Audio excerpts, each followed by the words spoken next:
who brings these people? Who brings these people in? Who presses charges on? Is it the FBI? Do all the files need to be released? Do the names need to be redacted? I mean, how do we start charging people?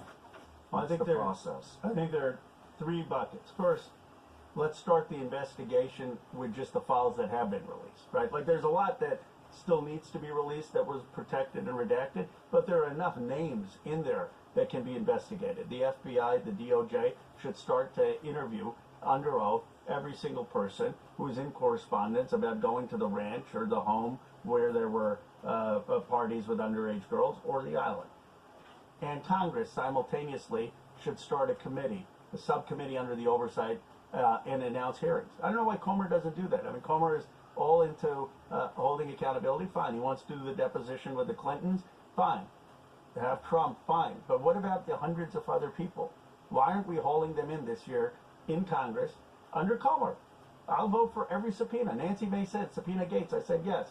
I will vote for every single subpoena, and I'll get Democrats to do it as well, for anyone who's in those files. Democratic donor, Republican donor, I don't care. I'll vote for a subpoena, bring them in, and start to ask them under oath. Congress can do that, even if the DOJ and FBI doesn't move. That's the first step. Second step is we have a meeting with Blanche, Mace, me, Massey, Raskin, and the judiciary. Have Comer in there too. And let's start to figure out how we get the unredacted versions that are not going to protect abusers. You want to protect young girls? Of course. Don't have the nude pictures. Don't have the survivors exposed. But give me a break. When you have an abuser sending Epstein an email about what they did with some young girl, and you have the name of the abuser blacked out, come on. We need to get that information out as a second thing and push on the files. And then the third thing is simply the public shaming and the public accountability. Like, these people are still, not just are they walking the streets, they're still giving speeches. They're still on corporate boards. They're still having their gifts accepted by nonprofits and universities. They still have buildings named after them. Like, when are we going to have more accountability, at least with Paul Weiss, where Brad Karp resigned? When are we going to have some of these people out of the positions of influence and honor that they're currently in? That doesn't require Trump's Justice Department. That doesn't require Congress. That requires all of us as Americans. And I guess the question is, are we going to be so blinded by their money, so blinded by what they can do for our universities, our nonprofits, our civil society, that we say, just let them have a pass, or are we actually going to hold them accountable? It's easy to hold Larry Summers accountable because he doesn't have a lot of money and he's a professor, okay, he's being held accountable. Or Brad Karp, or he's a lawyer, fine, he's being held accountable. But when you've got billions, when you're one of these people who has a lot of money, then it's a choice. Like, okay, money or young girls? Where are we going to stand? Did you watch that interview with Epstein and Bannon by chance? I watched some of it. What did you think of that? I mean, I don't know why Bannon was doing that. Like, what the hell? Like, to resuscitate and revive his reputation? Did you see when he asked him if he thought he was the devil? I saw that clip. Is that fucking crazy? I mean, and it was kind of like laughing about it, right? Yeah. I mean, that's the emails. It's sort of like they're laughing about his evilness, not just Bannon, but like other powerful people. Ha ha ha! Like this. Ha ha ha! You're abusing young girls. How many people wrote like, "Bring the young girls. Bring your harem with you." Oh yeah, we know this is evil things. It's like they're celebrating his sickness. They are celebrating his sickness. They're all part of this stuff. What do you think about, has your opinion changed on where Epstein's from, who he's working with since our last interview? You asked me what I thought. I told you I think he's a Mossad agent for Israel. Yeah, I genuinely don't know the answer to that specific question, but what I will say is this. Why is he at the CIA? Why is he meeting Will Burns? Why is he talking to Mendelsohn at the highest levels of the British government, who was working for Gordon Brown? Why is he talking about Modi, the Prime Minister of India, and going to Israel? Why is he talking about Palantir and Palantir's investments in our national security? Why is he affiliating with Barack so much that just today Prime Minister Netanyahu is making a statement? What did he say? What did Netanyahu say today? Netanyahu said that Barack was trying to undermine the Israeli government, and that's why he was meeting with Jeffrey Epstein. Oh, okay. I mean, that was Right. like, how do you have one person? That I guess this is what I want to really. Did he say that there, or did he come to the White House to say that? Been to Netanyahu? the White House quite a few times. Yeah, no, It's kind of weird how much he's at the White House. Yeah, I don't understand why any leader should be at the White House that much. I mean, the United States should be driving our foreign policy with our interests. But the point is, and you know, I've been very outspoken that my view, I don't know yours, is that what Israel did in Gaza was a genocide.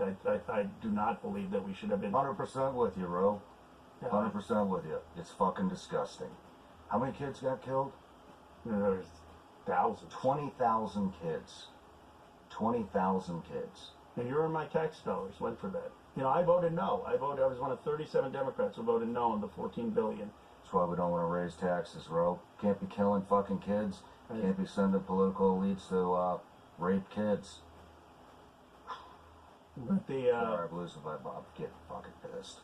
But you know, I mean, the question that has to be asked is, why is this guy Epstein? Why does he have so much access to the most powerful people in the world? Like, what, you know, he's operating at a level of power certainly beyond anyone in Congress, certainly beyond any senator. I mean, he's operating literally at a level of power of a head of state and Over the president.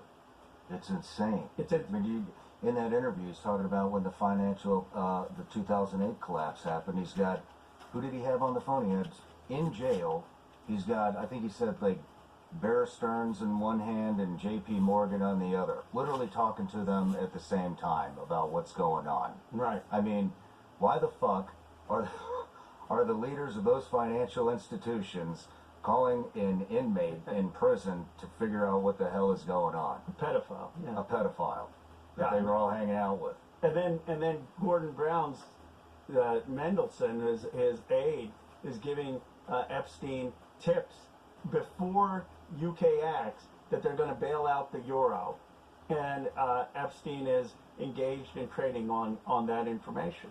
I mean, it's mind-boggling that this guy had this kind of power.